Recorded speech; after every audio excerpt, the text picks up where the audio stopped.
وحيث خرجت فول وجهك شطر المسجد الحرام وحيث ما كنتم فولوا وجوهكم شطره لئلا يكون للناس عليكم حجة إلا الذين ظلموا منهم فلا تخشوهم واخشوني وليتم نعمتي عليكم ولعلكم تهتدون۔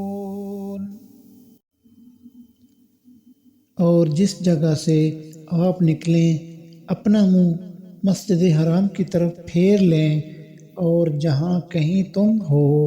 اپنے چہرے اسی طرف کیا کرو تاکہ لوگوں کی کوئی حجت تم پر باقی نہ رہ جائے سوائے ان لوگوں کے جنہوں نے ان میں سے ظلم کیا ہے۔ تم ان سے نہ ڈرو، مجھ سے ہی ڈرو، اور تاکہ میں اپنی نعمت تم پر پوری کروں، اور اسی لیے بھی کہ تم راہ راست پاؤ۔